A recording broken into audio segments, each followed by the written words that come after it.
Hi, this is the Cartoon Koala, and 10 years ago today, I created this YouTube account. That might seem strange if you're looking at my channel now, since my earliest public video is only from 2020. But my first video isn't actually my first video. My first two videos were posted on that same day, July 24th, 2016, a week from my 9th birthday. You see, I'd become obsessed with animation reviewers like Animat and Pie Guy Rules, and wanted to be just like them. So I begged my dad to make me a YouTube channel, and its name was Amusin' Beetle Productions, based off my randomly generated Xbox gamer tag, Abusin' Beetle, but changed to Amusin' because that sounds more appealing, and spelled Beetle, not because I'm a Beatles fan, but because I genuinely thought that's how it was spelled. I think the productions part was inspired by either TAS Productions or Shea Frillis Productions, back when his biggest claim to fame was reenacting SpongeBob episodes. In my icon and channel banner were Arthur because I liked Arthur, I guess. I would keep this branding for nearly 3 years, and in that time I would release the kind of videos you'd expect someone that age to be making. So for this 10th anniversary, I thought I'd take a look back at those awkward early years and see what secrets these old videos hold and how they led us to where we are now. This is gonna be painful. Now, unfortunately, my first video I ever posted to YouTube, the top 10 worst preschool shows, is completely lost to time. It didn't take long for me to realize how terrible it was, and so I deleted it. I didn't have the foresight to realize I might want to watch it again in the future. I remade it, but then deleted that remake, and remade it again, but never even posted that third edition. The only chance of recovering it is if someone downloaded the video in the time it was up, which is unlikely. But if someone watching this does have it, please direct me to it. I'd love to see it again. While I don't have the video itself, I can tell you a lot about it from memory. As mentioned earlier, I loved cartoon reviewers like Pie Guy Rules and Phantom Strider, but these reviewers would usually ignore the preschool shows that as an 8-year-old boy I'd come to despise. I saw a void that needed to be filled, so one night I wrote down a list of what I considered the top 10 worst preschool shows. Except I kind of screwed up because I started by giving myself 10 slots. So I thought I should start with the shows I'd consider least bad. Eventually I realized I was running out of slots, so I thought, oh crap, I gotta put the worst of the worst. The result was a list that didn't fully reflect my opinions even at the time. I'll give you the rough list order based on my memory. Number 10, Ready Steady Wiggle. Number 9, Johnny and the Sprites. Number 8, Higglytown Heroes. Number 7, Caillou. Number 6, Henry Huggle Monster. Number 5, Wally Kazam. Number 4, Bubble Guppies. Number 3, Mickey Mouse Clubhouse. Number 2, Jake and the Neverland Pirates. And number 1, PJ Masks. And then the honorable mentions: Sophia the First, Doc McStuffins, The Lion Guard, and Yo Gabba Gabba. It's funny because most of these shows I'm at least kind of nostalgic for now, but at that point I was too young to feel that way, and there's nothing worse to an 8-year-old than something made for a preschool audience. I'd say numbers 10 through 7 are the ones I found only mildly bad, meanwhile the top 6 are the ones I truly hated. I really did hate PJ Masks at the time, for reasons that only made sense to an 8-year-old boy. Based on my feelings at the time, Sophia the First and Doc McStuffins definitely should have made the top 10. Meanwhile, I did feel pretty neutral towards The Lion Guard and Yo Gabba Gabba. That didn't stick, as they were definitely included on future editions of the list. I also threw in the Oogie Loves as number 1.5, because I guess it's in the same ballpark, and was also a fairly common target for internet reviewers. At some point, Mickey Mouse Clubhouse and Jake and the Neverland Pirates switched places because when I went to school, I decided to take that top 10 written from memory and write a script around it. Yes, by hand, taking heavy inspiration from Phantom Strider to the point of frequently paraphrasing him. I actually hadn't seen the classic top 10 worst preschool shows by Lightning Minetric yet, but it would definitely influence some of my future work. I also didn't think anyone else would ever read it, so I kind of roleplayed YouTuber, referencing past videos that didn't actually actually exist. But surely enough, my teacher actually had me read it in front of the class, and it was well received by my fellow 3rd graders. Not that surprising. More surprising is that even my teacher was impressed, which I guess maybe it was impressive for an 8-year-old's write-in, but she went as far as making her own copy of it. I wonder if she still has that. Its testing well is probably what gave me the confidence to turn it into an actual video. I queued up YouTube on my Xbox, grabbed my mom's phone, and with the script in hand, made what would become my first ever YouTube video. Keep in mind, this was still in May, so I was still just kind of role-playing YouTuber. Most of my earliest videos were actually filmed on my mom's phone at least a month in advance. I planned on making a whole series of preschool-themed best and worst lists, like Phantom Strider Jr., but the only other one I ever made was the top 10 worst Nick Jr. shows, which is also long gone and was similarly terrible. My first video that isn't lost is PBS Kids Rant Part 1, posted on that same day. This one was actually made while I was on vacation, so instead of filming off my TV, I had to film off my dad's phone with my mom's phone, so it's even worse quality. Watch this intro and tell me if it seems familiar to you. Hi guys, I'm Ethan Beale here. Hi guys,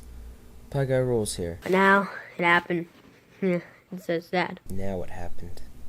It's so sad. Yep, it's a blatant ripoff of Pie Guy Rules' first Cartoon Network rant. I showcase the best of PBS Kids, represented by Sesame Street and Arthur, and then showcase the terrible current state of PBS Kids by playing the entire Dinosaur Train theme song, and then playing it again, but interrupting it every 5 seconds with my dumb commentary. I even pretended like I'm a 90s kid by saying PBS Kids was so much better in the 90s, even though just listening to my voice, you'd be able to tell I wasn't even alive then. It also isn't the most accurate statement since the PBS Kids brand wasn't introduced until 1999. Before that, it was PTV. And I say it was the best place for preschool programming for 10 years, even though that would be 1999 through 2009, the year when Dinosaur Train came out. And I end it pretending like it's 2008, even though I just nitpicked Dinosaur Train, which came out in 2009. I don't know why I thought this was a good idea. Even Pie Guy had already disowned those videos by then. I guess I thought, hey, he's pretty big and this is how he started out, so maybe this is how all big YouTubers start out. And again, I didn't think at the time that anyone else would see it. But that same vacation, I would make 2 other parts, which would be released on July 26th and July 28th respectively. Part 2 is about PBS Kids Go, and actually isn't that much of a rant, as I'm positive about most of the shows I talk about. I talk about Arthur and just kind of keep reiterating that it's good, then Word Girl, which I go into a little bit more detail mentioning the villains, specifically Dr. Two Brains, voiced by Tom Kenny. Then I mention how I never really liked Cyber Chase, then I rant about Sid the Science Kid for a little bit despite not being PBS Kids Go. Then again, PBS Kids Go had already been off the air for nearly 3 years when this video was made, despite being the greatest programming block ever. Maybe someday I'll give it its due. Then I ramble about Rough Ruffman for a bit before trying to lip sync to the Wildcats theme song, very poorly. Cheetah speed and lizard glide, falcon flight and lion pride. Instead of just getting someone else to hold the camera for me, I tried to film myself with the camera pointed the wrong way, so I couldn't see that my face was barely in frame, with much of the screen being covered by my hand. Part 3 has no visuals, and it's just me rambling about how most of the old shows are better than most of the new shows, making comparisons where there really aren't any. Like the top 10 worst preschool shows, I definitely planned on branching out and making Nick Jr. and Disney Jr. rants as well, but those never came to be, leaving only the PBS Kids Rant trilogy. July 31st, my 9th birthday, proved to be a big day in this early stage of my YouTube career, no thanks to my Peppa Pig review. Yeah, this was in response to my classmates telling me that this show should have been on the worst preschool shows list, and realistically it probably should have, and might have been on the remakes, I don't remember. My position in this video though is that it is really bad, but not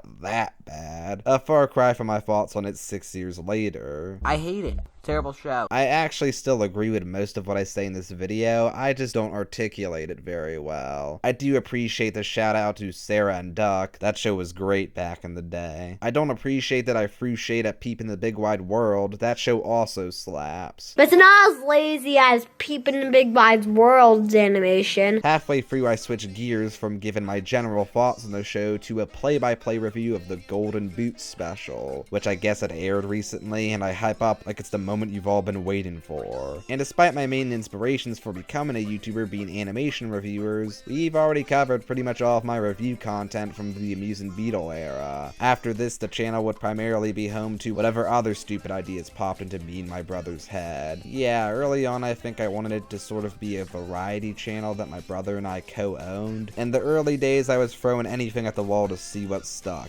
Any video that my brother and I had made. Even my brother's Sesame Street DVD overviews. The actual main event from that day was Chicken Liver Part 1, which while it was public got a whopping 85,000 views. There's a non-zero chance that one of you watching this video saw it while it was up. For the longest time this was my most viewed video, and even now it's only beaten by my Wiggles video ranking and my Fresh Beat Band review. So with that kind of success, it must be really good, right? Nope. My main inspirations for this were TAS Productions' VeggieTales Abridged series, where he'd comedically redub VeggieTales episodes, which coincidentally is also mostly lost to time due to the creator deleting the episodes, and was also the most popular thing the creator did, more so than his amateur unscripted reviews, before he became disillusioned with it and moved on to fully edited scripted reviews under a different channel name. God, I wish his old reviews were still up. Those were a comedic gold mine. On the more obscure side, there's Two Guys in a Movie, whose most popular videos are the two of them filming off their TV and dubbing over VeggieTales and Disney movies. There's a lot of lost media with them too. You have two alternate versions of a Lion King previews dub, which very much feel inspired by Tobuscus' literal trailer series, but not the actual Lion King previews dub itself. And apparently they also did a Toy Story 2 dub, a SpongeBob dub series, and an Oswald dub series. Nowadays, they're pretty much what you'd expect, a lot of just describing what's happening on screen and mumbling with an occasional line that catches you off guard and makes you laugh. Still the exact kind of video an 8-year-old would find hilarious. I even tried to copy the way they said Walt Disney Pictures. Walt Disney Pictures. Why we picked Chicken Little for our first dub is probably because it was a favorite of mine as a kid, but also one that had become increasingly derided on the internet. Shortly before we started this dub, Chicken Little ranked #1 on Phantom Strider's worst Disney movies list, and I actually modeled my diatribe against PJ Masks in my worst preschool shows video after his diatribe against Chicken Little in that video, which also gets referenced in Chicken Liver. This guy's on, guys! Wait a second. No, it's not.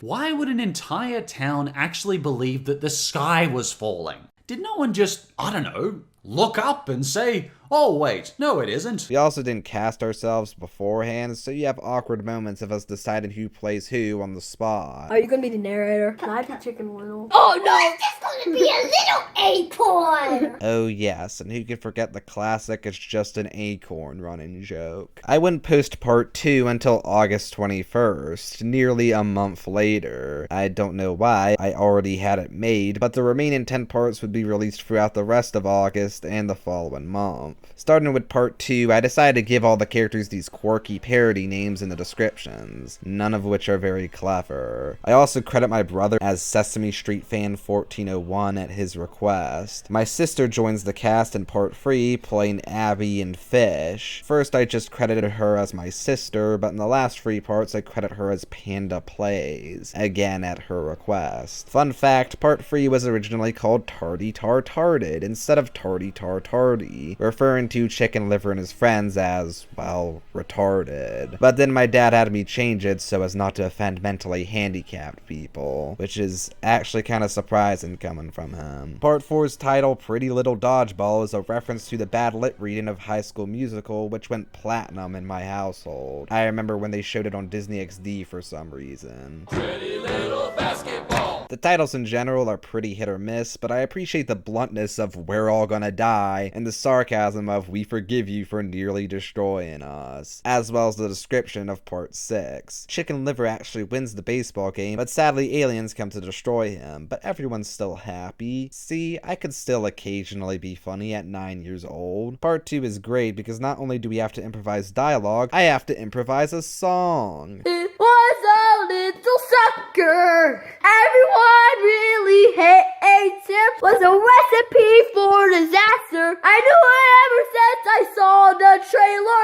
One little sucker. One little sucker.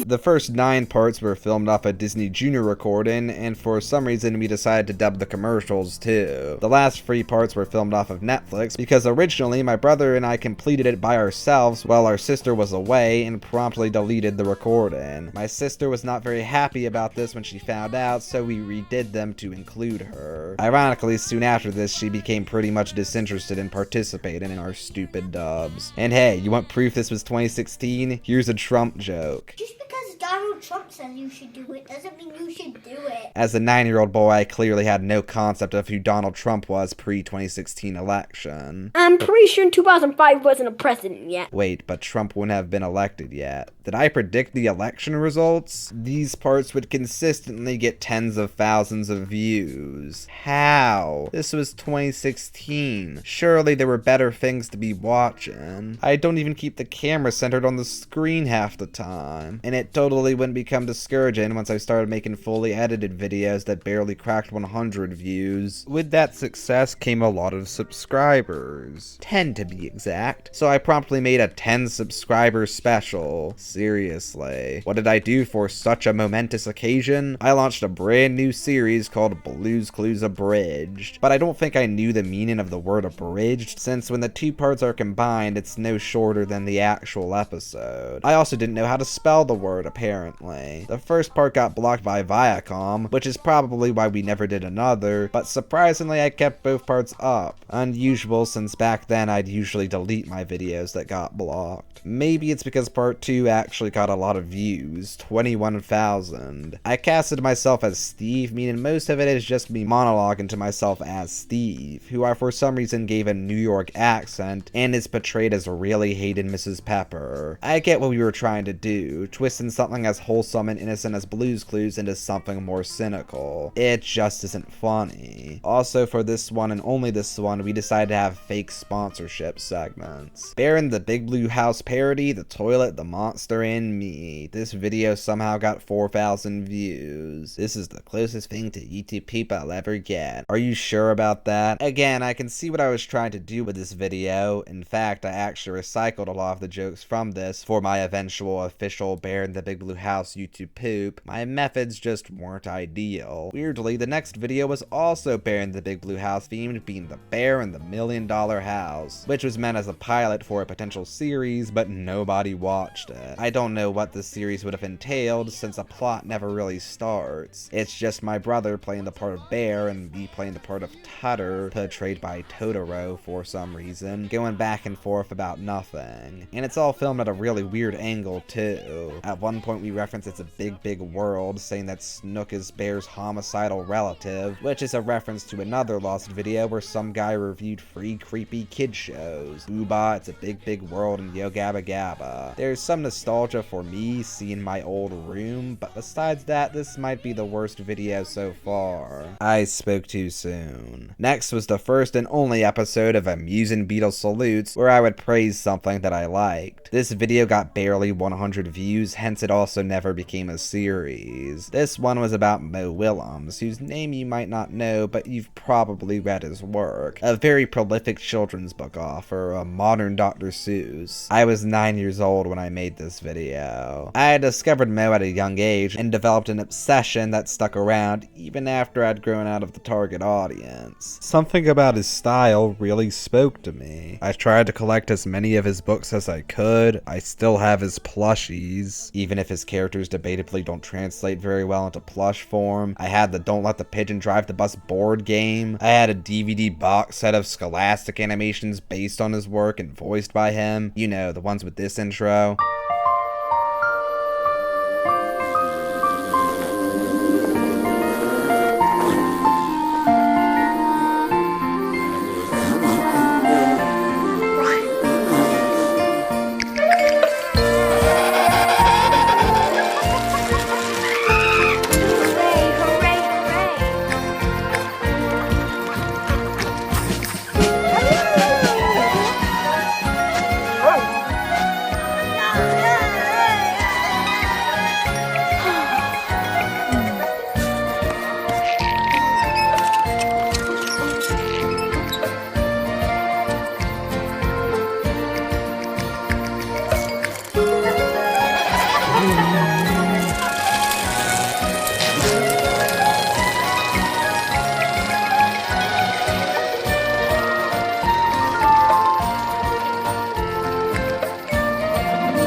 One day I tried to check out an Elephant and Piggy book from my school library, and the librarian asked, "Don't you think you're getting too old for those books?" And boy was that a wake-up call. God bless 9-year-old Will. He had a vocabulary that almost made him sound professional, but couldn't speak fluently to save his life. Come to think of it, I still can't, but now I'm able to edit out my stumbling over my words and don't just film Google images off my computer. An interesting tidbit I bring up is that my first grade teacher supposedly knew someone who knew Mo Willems' daughter, who the Knuffle Bunny series is based on. I wonder if that's actually true. I met this guy who knew this guy who knew this guy who knew this guy who knew this guy who knew this guy who knew this guy who knew this guy who knew this guy who knew this guy who knew this guy who knew this guy who knew this guy who knew this guy who knew this guy who knew this guy who knew this guy's cousin. You're right. This honestly could be another topic that's worth revisiting. I still respect the hell out of Mo. His work brought me a lot of comfort and joy as a kid, and he definitely was one of the people who inspired me to draw. He was my Dr. Seuss. That video was posted October 4th, and I wouldn't post again until December 2nd. And you know what that means.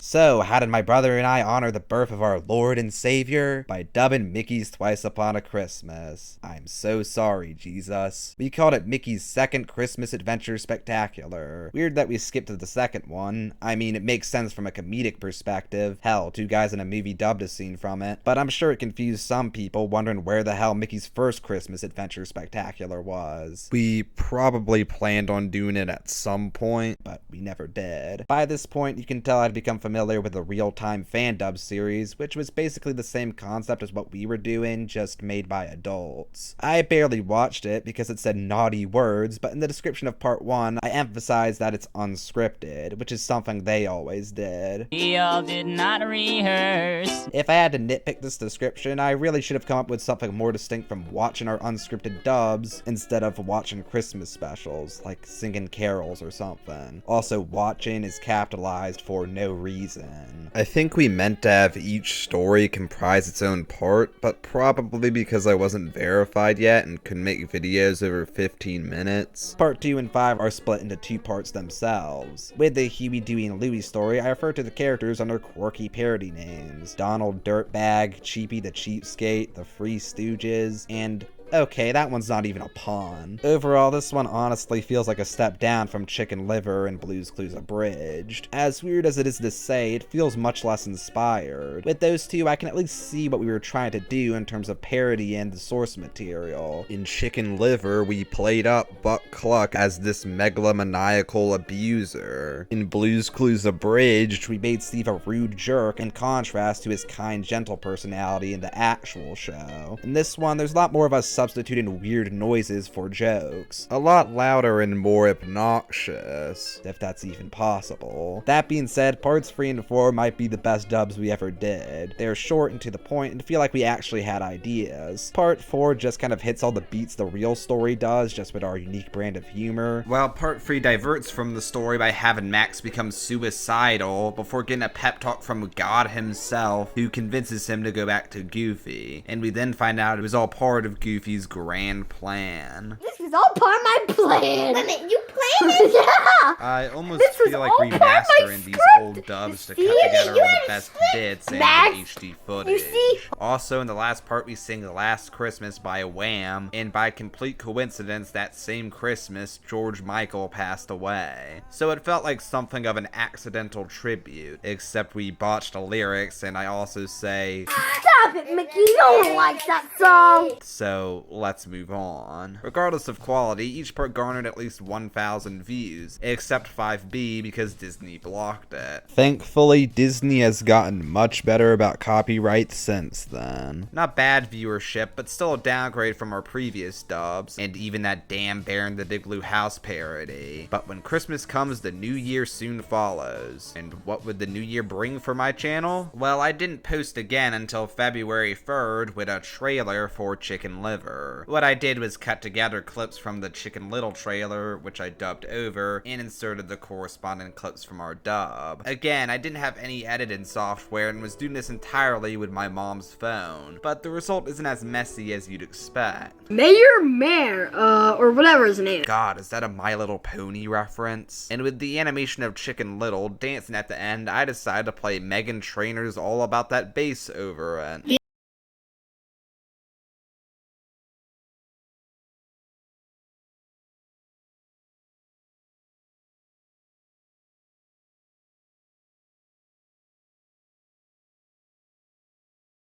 This video still got 1,000 views, and I didn't know at the time, but I should have savored that, because it would be my last video for a long while to do so. I wouldn't return to YouTube until July, but that ended up being a really busy month for my channel. I posted 11 videos, and none of them were hits. But technically I haven't been entirely honest, since at the start of my next video, you can actually catch a glimpse of a video I posted in May. What was it? SpongeBob x Lola Loud Rant. Yeah, you see, I had discovered these bizarre animations on YouTube shipping SpongeBob SquarePants with Lola Loud from the Loud House. Yes, this was a real thing people shipped. The Loud House fandom has freaks of all kinds. Needless to say, I was very disturbed by this discovery and decided to rant on it for 9 minutes. You can still find one of the animations I saw back in the day on YouTube, albeit a re-upload, and I remember the version I watched had text-to-speech dialogue, while this one just has sad music over everything. The reason I took this down is even though the whole SpongeBob x Lola Loud thing was really weird, I felt I went a little too hard on the person who made the videos, which you can kind of see in the description. Feel free to dislike those dumb SpongeBob x Lola videos and make a petition to stop the nonsense. Just a little overdramatic. Still, for archival purposes, I wish I just privated it instead of straight up deleting it. The next video I didn't delete was Amusing Beatles Game Reviews Schoolhouse Rush. It's just me reviewing this Amazing World of Gumball game that was on Cartoon Network's website, back when that still existed, very poorly. And nobody watched it, so I never made another one. Thank God. Reviewing Flash games is another concept that could be worth a revisit. Next was Arthur in 1 minute or less. The inspiration for these was I found these videos which sarcastically recapped Gravity Falls episodes in 1 minute. These videos weren't even popular. I was just so obsessed with Gravity Falls that I'd watch any content I could find about it. And yeah, these videos are pretty much that. They're just me sarcastically recapping the first 3 segments of Arthur in less than a minute. Except they're in black and white, since I knew PBS would copyright claim them otherwise. I'm surprised I stopped, since the third one did get a notably higher viewership than the first two, even if it still paled in comparison to my previous dubs. Speaking of dubs, I decided to finally return to Disney movie dubs with the Jungle dub, a dub of the Jungle Book. An odd choice, probably another nostalgia-based one, since I did watch that movie all the time on VHS. I uploaded the first 2 parts, but then part 2 got blocked by Disney, so I deleted them and re-uploaded them, with part 2 onward being black and white. I think I had a good idea casting myself as Mowgli, meanwhile having my brother voice pretty much all the other characters, but my Mowgli is really annoying, and it feels like my brother is getting increasingly tired of doing these, as he keeps begging me to finish them earlier and earlier. Can we please end the spot right now? It's only been 2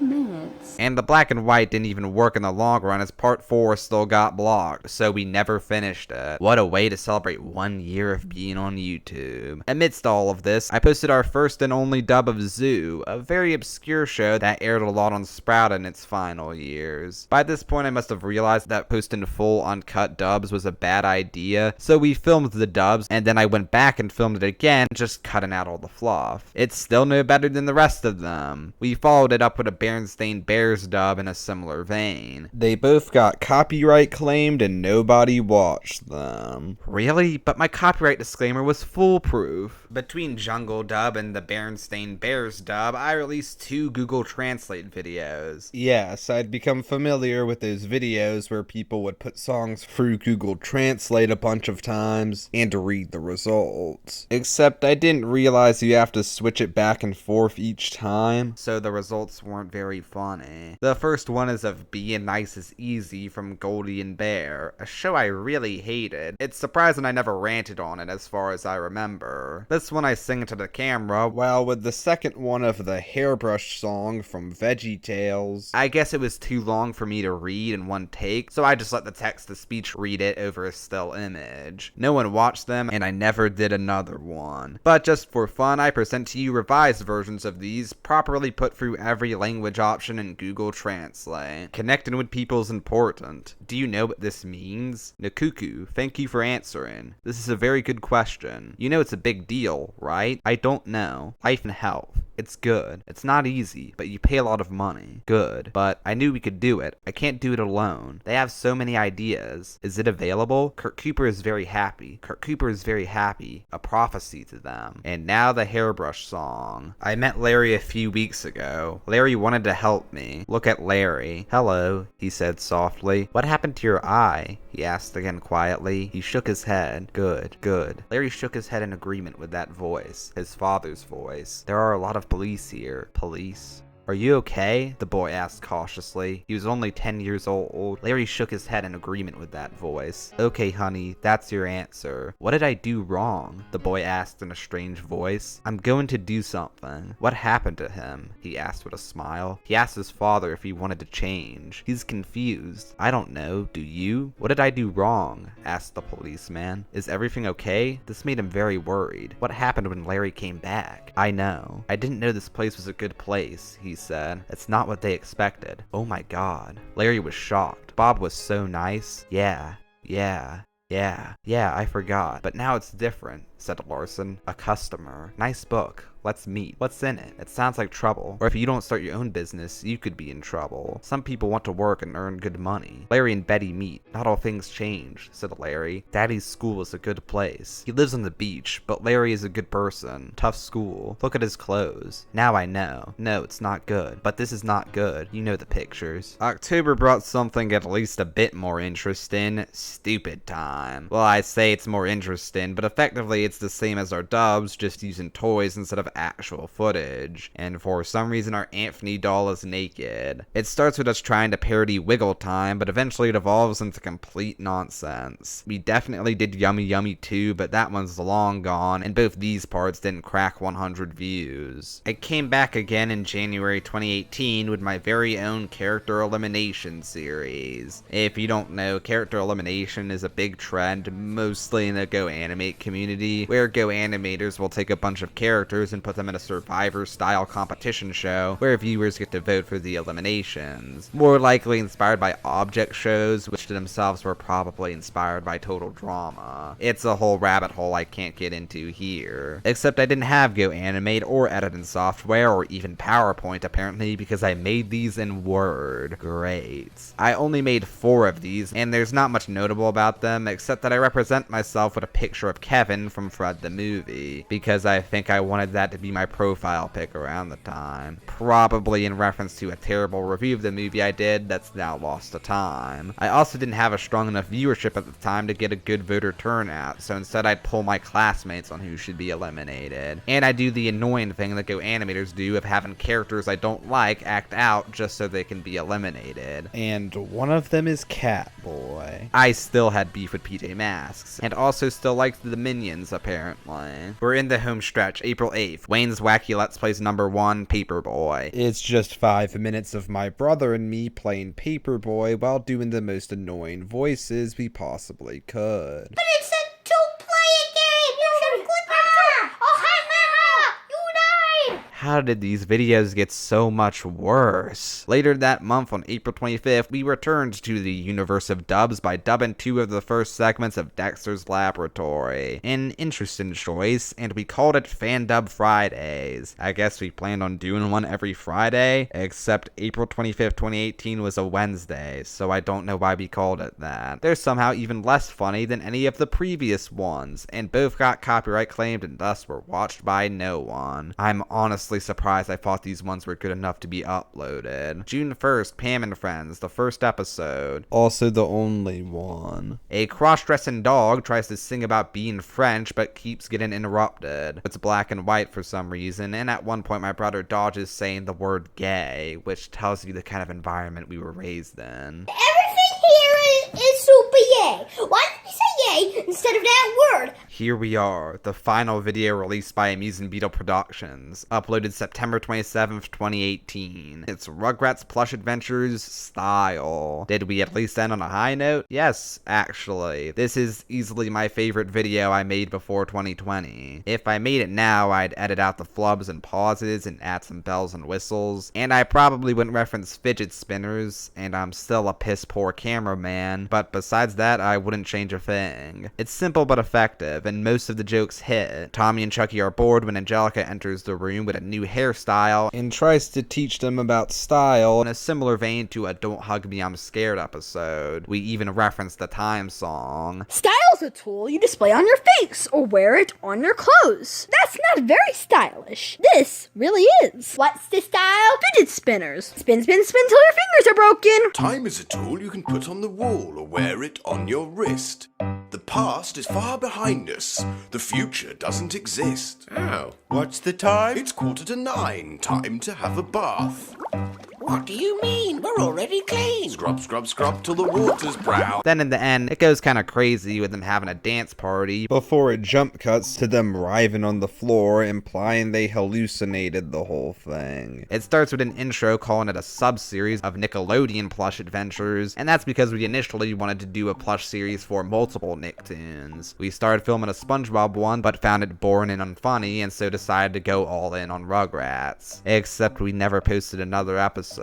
I was becoming dissatisfied with how unpolished my videos were, and also how I hadn't really done what I set out to do, which was reviewing cartoons. Even when I did, I didn't have the technology to make those videos good. And I think you can kind of tell by comparing the videos I made in 2017 and 2018 to the ones I made in 2016 that I no longer had that same spark I had when I was just starting out, especially with the less frequent uploads. Not to mention that no one was watching anymore, so I didn't really have anything to lose. So after a few false starts, and finally get into microphone and editing software, on July 19th, 2019, Amusing Beetle Productions became the Cartoon Koala, with my profile pic becoming this stock art I found of a koala holding a donut. The reason behind the name was simple. I like cartoons and would review them, and koalas are my favorite animal. It's not a fursona, I'm not a furry. Surprisingly, nobody's asked me that before. You might think this is the end of our story, but not quite. Notice that I said this was in July 2019, but my first public video is from November 2020. My channel didn't just sit dormant for 16 months. I actually posted a bunch more videos in that time. And honestly, I might hate these even more than the Amusing Beetle ones. In the Amusing Beetle era, I didn't have the technology to make the videos good. In these early Cartoon Koala videos, I had the technology to appear professional, but didn't have the skill or experience to actually pull it off. The first video I uploaded was a very short announcement video, basically saying all the things I just said. The first real video was every episode of the Powerpuff Girls Season 1 reviewed, where I review every episode of the Powerpuff Girls Season 1 in the same format as Pie Guy Rules' every episode of SpongeBob Reviewed series. I'd wanted to do something like that for the longest time, and I tried and failed before. Part of the problem was that I still wasn't verified, and thus couldn't upload videos over 15 minutes. Well, now I was verified. I had PowerPoint, a microphone, editing software, and the Powerpuff Girls is one of my favorite cartoons. Nothing could possibly go wrong. These videos suck. I can see what I was going for with the slide layouts, having the top box be Blossom and Bubbles' hair color, the background color be their dress color, and the other information displayed on these black stripes, but it looks like crap compared to Pie Guy's videos, especially since instead of custom illustrations representing each episode, I just used screenshots to represent each episode. And in Season 2, I got lazy by having just the first 4 episodes represented on the season slide instead of all of them. Also, for whatever reason, in both seasons, every slide has these brown circles on the left side and this orange stripe on the right. When it comes to the special slides, again, I can see what I was going for. I even recreated Dynamo for the Uh-oh Dynamo slide with the shape tool, but in execution, boy is there way too much negative space, and I really should have had a border for the good episode text so it didn't blend in with the slides. My commentary doesn't pick up the slack. I do the thing where I read off every fun fact and highlight, which is something Pie Guy had stopped doing for a long time. The fun facts are pretty hit or miss, and there's several episodes where I don't have a highlight, which I think is a total cop-out. It's the Powerpuff Girls. Surely there was something you liked about these episodes. Sometimes I'll say certain things with no context, just assuming you'll know what I mean, and dear God, I take this show way too seriously, actually analyzing the stories of these episodes. I'm sorry, but the Powerpuff Girls is a show where plot really doesn't matter. As long as it's fun and funny, it's doing its job. I feel like the reason for this though is I realized if I reviewed all the episodes in that way, it would get boring and wanted to have some Pie Guy Rule style crash outs. I tried to do a fake out with the Powerpuff Girls best rainy day adventure ever, as if anyone would believe that I don't like that episode. You can tell I'm less confident behind the mic. I still wasn't editing out my flubs or pauses. There's a lot more background noise, and I don't justify some of my ratings or my top 5s very well. I did the Powerpuff Girls dirty with these reviews, and while I started production on a season 3 review, I never finished it, which is probably for the best. Next, I tried another character elimination series. Seriously. I only did 2 episodes this time. I had a PowerPoint, editing software, a microphone, and wrote scripts, so it is noticeably better, though I still do some of the annoying things Go animators do in these series. I tried to make the challenges more elaborate and give the characters more personality, but I feel like I make the challenges a little too elaborate to the point they don't feel like the kind of challenges you'd actually see in this kind of show. There are some weird inclusions too, like Mr. Rogers, who's not really a character, and PBG and Chadtronic, who I guess are more like characters than Mr. Rogers, but still kind of a stretch. And I include Baldy in 2019. Yeah, I was never into any of those gimmick horror games except Baldi's Basics, which also happens to be the game that killed that genre. It was just unscary enough for me to not be threatened by it, even if it's a part of my life I would much rather forget. And I still didn't have enough viewers to get a good voter turnout. I would kind of like to take another shot at this concept just with meme characters from the channel's history and as more of a shitpost, but I don't know how well that would fit in with my content at this point.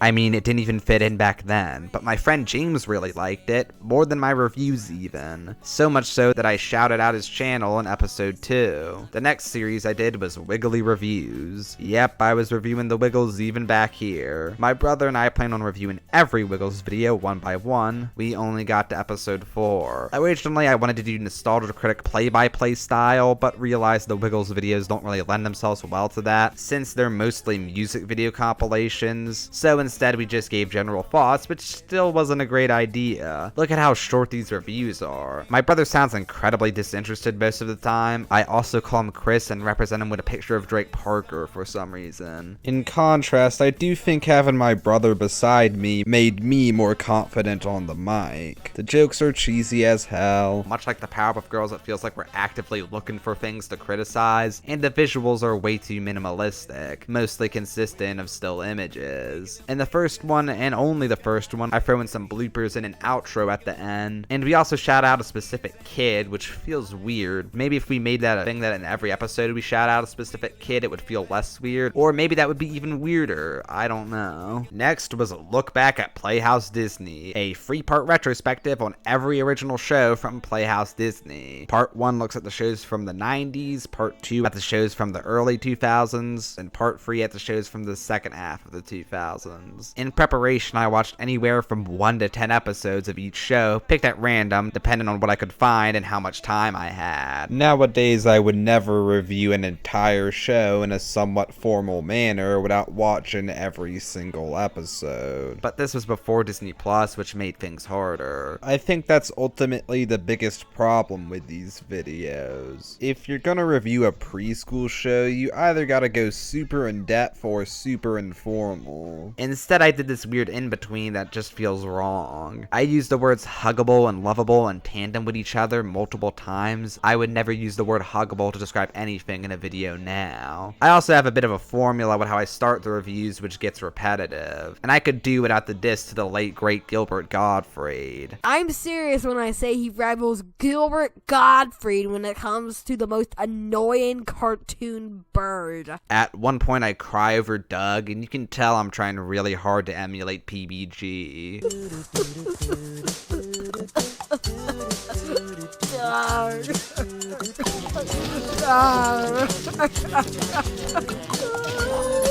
If I made this now, I would definitely just play the Nostalgia Critic clip. You're dead funny.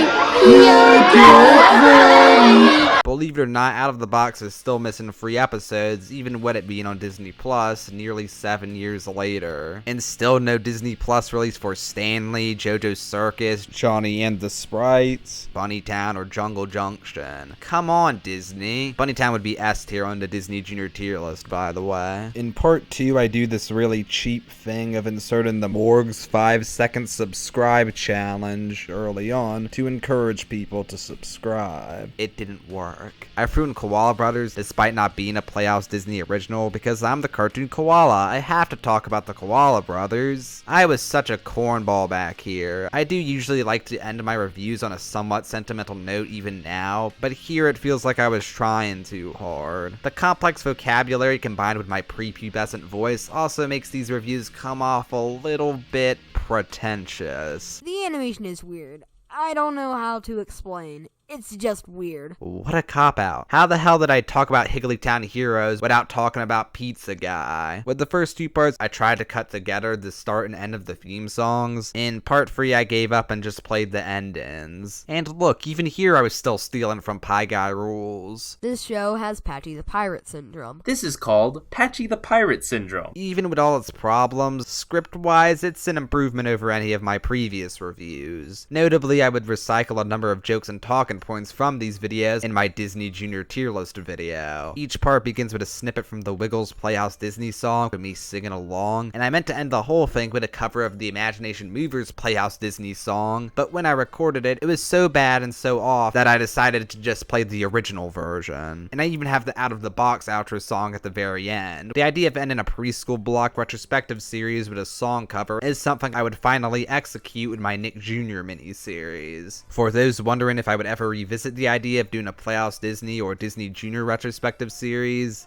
maybe. Blue's Clues and You premiered on Nickelodeon on November 11th, 2019, so of course I had to give my thoughts on it the next day. And if you wonder why I don't review this show now, this is the reason. This review is mostly just me complaining about all the changes made from the original show, which is what I'm afraid a new review of the show would come down to. The most interesting part is that at the end, I directly tease my next video, a video that never came out. It was supposed to be about We Are Family, a musical message for all, which if you don't know is a PSA made in response to 9/11, bringing together a number of iconic children's characters to promote unity. I meant it as a Thanksgiving special of sorts. Not exactly the best topic to dedicate an entire video to, even including the associated videos and controversy. And at some point I became dissatisfied with the video and scrapped it, or possibly just missed Thanksgiving. But hey, it was 2020 now, a new decade, and surely 2020 could only bring good things. I started the new year right, on February 16th, with a medley of theme songs from the decade past. Well, calling it a medley is a stretch because I'm not a musician, so I just played samples from 20 different theme songs in quick succession. I was getting way too nostalgic for the 2010s way too early, since my next two videos were of a 2010s kids show tournament, split into 4 regions: Nickelodeon, Disney Channel, Cartoon Network, and Disney XD/Hub Network. I still didn't have enough viewers to have people vote in the shows, so the seed-in and shows included weren't based on anything really, just my guesstimation of which shows were most popular. The first part on Nickelodeon, I'd just gotten my braces, so I used a text-to-speech voice, and part 2 wouldn't render, so I just showed the script. I started work on part 3, but never finished it. I don't know why I thought any of this was a good idea. Yet another idea that might be worth revisiting, actually letting people vote in the shows this time, and maybe hosting it with a panel of YouTubers, if I had any YouTuber friends, which I don't, so maybe not. Next was the Veggie Podcast. My brother and I reviewed the first 2 episodes of VeggieTales in podcast form. There's nothing funny or insightful about these, my brother clearly isn't into it, and you can hear my braces. Hi, this is the Cartoon Koala, and welcome to the Veggie Podcast, where we talk about every episode of VeggieTales. You can tell I was in another funk based on the videos I was posting around this time. Next was, get this, another dub. This time we called it Let's Dub, and it was a dub of the iCarly pilot. I uploaded it 3 times, slightly altered, and planned on putting a Google Drive link to the unaltered version, but didn't realize Google Drive takes a minute to upload, so the official version of this dub has the footage completely obscured, making it incomprehensible. As for the dub itself, I voiced Carly doing the most annoying Valley Girl voice I could possibly do, so bad that I threw out my voice before the episode finished. Stop it with that crackers and teething! It's getting on my... Oh, I can't do that voice what was anymore. That? Then came another shitpost. I edited the Crash and Bernstein theme song to have the audio of this kid singing it from this one video. It took us a while, but that's our first Crash and Bernstein reference. I would later improve on this concept by mashing up the Crash and Bernstein theme song with Doing Your Mom. Doing your mom? Doing your mom! Doing your mom! Then I posted episode 4 of Wiggly Reviews a mere 6 months after the last episode. You can tell even I was done with the series by this point, and there would never be another one. June 28th, I uploaded a YouTube poop of Mr. Enter's review of Avatar: The Last Airbender, where I edited in clips from his other reviews to make it look like he hates it, and put weird filters on it to avoid copyright claims. I considered remaking this at one point, but I would change so little about it that I don't think it'd be worth the time or energy. July 11th through 13th, I did a Hunger Games simulator trilogy because I'd watched a lot of Hunger Games simulator videos, so I put in a bunch of characters that I memed on a lot. A mix of characters that are already memed on to death and characters that are only memes in my heart. Nowadays, I try harder to have my own memes instead of using pre-existing memes. These videos aren't particularly funny, but I would revisit the concept with the Wiggly Hunger Games. The next day, Puppyville, but every puppy makes it faster. Yep, I made this video. It has that same copyright-friendly filter over it. I'll recreate it for you now.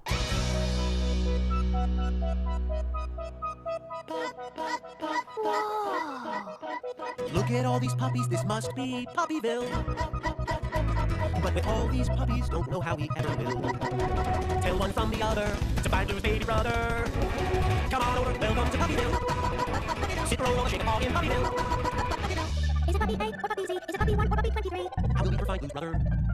On July 19th, I finally returned to reviews with a review of Horrid Henry the movie, which is now obsolete due to me making a new review of Horrid Henry the movie. This old one is more of my general thoughts as opposed to the Nostalgia Critic style play-by-play review I did later, which I think is the better way to tackle this movie. The reviews from this era all have really crappy thumbnails with my koala drawings in them, which were added retroactively since I wouldn't change my profile pic until a while later. July 21st, Making Fiends Swiss Banker cover. I'd recently watched every episode of Nickelodeon's short-lived Making Fiends series, and really enjoyed it. So why not cover the Swiss Banker song? Hey, it was quarantine. What else was I gonna do? July 25th. God damn. Imagine if I pumped videos out this fast now. A look back at Playhouse Disney / Disney Junior shorts. At the beginning, I mentioned the Kappa scare and how that caused me to mark all my videos for kids in fear of getting fined. And yep, that is something that happened. This video did really well for the time, getting over 600 views, which tells you how dire things were. But honestly, this video isn't bad at all. If I remade it, I'd obviously re-record and re-edit it, but I'd probably change the script very little. Though it's also a topic I don't think I'd dedicate a whole video to anymore. Or if I did, I'd probably cover every short series instead of just a select few. It's just really hard to find a comprehensive list of all of these. Even in my Disney Junior tier list video, I missed a few in my lightning round. July 28th, my weird school was kind of dumb. I read a lot of books in elementary school in the pursuit of AR points, which was fun and easy before they stopped letting us read Diary of a Wimpy Kid and Captain Underpants. You would know that if you watched this video, but statistically speaking, you probably haven't. My third favorite book series at that time was My Weird School, but to this day I haven't seen anyone talk about it. it, so of course it was up to me to fill that void. I reviewed the first book, Miss Daisy is Crazy. Yeah, I get not wanting to do a deep dive on the whole franchise. There's a lot of these books, but surely there was a better way to do it than this. I narrate the book myself and don't make a clear distinction for when I'm reading from the book versus commenting on it. Hey look, another Crash and Bernstein reference. This also has my first attempt at an end screen. Instead of the classic Crash and Bernstein picture I use now, I used a picture of Crash with a nose. And instead of the upside down show credits music, I used the Charlie and Lola theme music. I'm definitely going to revisit this topic. I really want to review the movie based on the books that apparently came out. And that could be a good excuse to talk about the books again. August 3rd, Mr. Meaty was actually great. I had seen a little bit of Mr. Meaty working on another project, trying to watch and rate every Nicktoon. Mr. Meaty's status as a Nicktoon is debated, and I never really finished this project. But watching it, I thought it was a lot better than its reputation would lead you to believe. And it was one of the few shows on the list I kept watching past the first couple episodes. And seeing people defend Fanboy and Chum Chum and even Sanjay and Craig and Breadwinners made me think I should do the same for Mr. Meaty. I didn't actually watch every episode, even though at least now they're all easily accessed. And I didn't watch any of the shorts that came before the show, even though I really should have. This video could definitely use a remake. Next, I wanted to do an iCarly retrospective, and believe it or not, this was before Quentin Reviews had even announced his iCarly review. And in a weirder coincidence, a couple months later, Quentin reviewed Mr. Meaty, and was really mean to the show for no reason. iCarly was obviously a show I'd known of from birth, and had seen some episodes here or there, having mixed feelings, but thought it was worth a thorough examination to see how it held up as a whole package, seeing how at one point it was one of the most popular cable shows, and no one else had done so up to that point. I watched every episode and started recording and editing, but then my computer crashed and I lost all my progress, so I made a top 10 instead. If you're wondering, the list was number 10, I Christmas, number 9, I Fence, number 8, I Dream of Dance, number 7, I Stakeout, number 6, I Won't Cancel the Show, number 5, I Want to Stay with Spencer, number 4, I Goodbye, number 3, I Start a Fan War, number 2, I Kiss, and number 1, I Saved Your Life. If I did this now, the order would be different, and I'd probably switch out a couple of them for other episodes. I Psycho and I Take on Dingo are pretty glaring omissions, but overall, not a bad sample of the best of iCarly. Would I ever re-review iCarly, or review Dan Schneider's other shows for that matter? Maybe. There's definitely a lot to say about them, and I could say what I have to say a lot more concisely than some people, but other than it feeling passe, it would also feel a bit more tasteless now that people started actually taking the allegations against Dan Schneider seriously. Which sounds messed up, but it's true. Weirdly, this one has no end screen. September 6th, reacting to my terrible old videos. Yes, seriously. Look at my sub count, 223 subscribers. I had just over 200 when I rebranded. I had completely stagnated. In this video, I react to 3 of my Amusing Beetle era videos: PBS Kids Rant Part 1, Peppa Pig Review, and Chicken Liver Part 1. Not a bad sample, but these videos don't lend themselves very well to reactions. I'd gotten a copyright claim for my use of the Charlie and Lola theme in my Mr. Meaty video, so this one has a brand new end card, now with the classic Crash picture I still use now. But instead of the upside down show credits, I used Monkeys Spinnin' Monkeys by Kevin MacLeod. Okay then. October 7th, the CGI Wiggles movie is weird, a review of the Wiggles Space Dancin'. This one I actually did remake, and I don't have anything to say about the original since I literally just re-recorded and re-edited it, tweaking the script only slightly to be more jokey and less analytical. Also, in the original version, over the end card, I play the Crash and Bernstein theme song, but better. I guess I couldn't settle on an outro song. At the end, I tease a review of Bratz Kids Sleepover Adventure, which was supposed to be a Halloween special. I wrote the script, but never made the video. I probably should review that and maybe the other Bratz movies at some point. I just wasn't feeling it. So then I thought I'd review the Despicable Me movies. I wrote the script, but never made the video. I just wasn't feeling it. I actually ended up making that video later on. I don't know how well it holds up though. For whatever reason, I didn't enjoy making reviews anymore.